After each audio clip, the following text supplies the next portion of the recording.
Here we're going to use a couple tools to find out how to estimate what somebody's payoff may be on their home. Now, there's a couple of different reasons we might be wanting to do that. One is if we are doing some prep work for a listing presentation, especially if we know we're up against other agents, or perhaps if it's a web lead, so we don't know them, too well in person, and we're just trying to show how much homework we do in advance of meeting with them. Over the phone, sometimes it can feel aggressive or pushy to ask somebody what their payoff is on the phone whenever they don't even know you, don't know who you are. They feel like that is private financial information. So you may not be comfortable asking that, or they may not be comfortable sharing that, but that's okay. We can get pretty close on guesstimates, and I'll show you how. Another time we might do this is, again, just even though you're already working with the person, they're either clumsy with their paperwork and can't find a mortgage statement, and don't know how to tell you what their payoff is, or they just don't feel like sharing it with you. That's okay. So this is going to help guide us through how to estimate somebody's mortgage payoff if they cannot provide that with us. The easiest route is to first find the property in MLS. So we're going to run this as if we were going to talk to the owner of 1930 Capri Drive. Now, it doesn't matter if the property is currently listed, closed, active contingent, expired, canceled, as long as we can find it in MLS and it will link to CRS data. Now, if it does not link to CRS data, we can go through county records to find this information. That's a little more tedious of a process, and if that's the case, I've got no problem doing it for you, or if you want to reach out and I can walk you through how to do it so you can begin to learn. It's not actually that many more steps. It's just for the sake of this video, for the most part, I can use MLS to get the CRS data.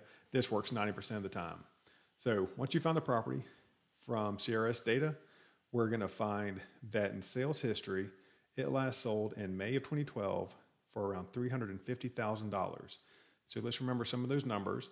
And then there's a link in the NetSheet spreadsheet that jumps us over to this mortgage balance calculator. It's mortgageCalculator.biz/C/balance. And so this is meant to estimate a mortgage balance for somebody, basically calculating their own mortgage. We're going to use it in a little bit of a backwards method here. So let's jump back to CRS data. And this means that they bought that house for $350,199. So 350, that's just coincidental. That was already in there. I think that's the default value. 350,199. Now the original mortgage amount, some people pay nothing down for their house. Some pay 3%, some pay 5%, 20%, or all cash. We have no idea. This is really where the biggest guesstimate is going to come from, is how much do we think they paid? Generally, I use 10% as a just absolute ballpark guesstimate is all that is. It's an absolute guesstimate. So if their original mortgage is $350,199, we're going to do that times 0.9. And so we get $315,179. So we're going to put in here $315,179. So again, 10% off, a 10% down payment is what I put in there. Again, you kind of use your own judgment on that. If you know they're military, then put either no down payment or less than say a 3% down payment in there. And instead, this would be around $340,000. But if it's not a military loan, then again, let's use 10%. So whatever the current rate was, or the rate was whenever they got their mortgage, some people get crazy low rates of 2 and 3%. Some pay way worse. We're going to go conservative, go in the middle. We'll say 4.5%. We could be a fair amount off, but we're doing our best guesstimates. Most loans are 30 years, so we're going to leave that as is. And now we have to look back to see when the original month and year again was of that first payment. So May of 2012. So May of 2012. Now, once we click into the next field, it's going to go ahead and calculate everything down the way for us here. Oh, thought it was. There we go. It took a second. So the only thing we're interested in seeing is that this is off of our guesstimates, and again, they are truly guesstimates, that their current balance would be $266,000.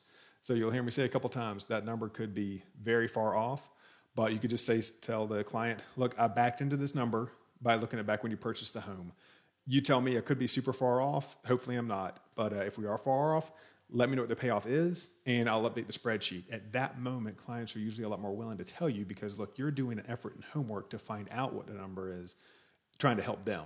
So do this homework for them on their behalf, and then they'll probably be more willing to come forward and tell you. So now that we got this $266,000 number, we can go back into our net sheet here. Well, let me scroll it over some.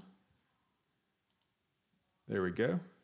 And say that their first payoff is $266,000. So there you go.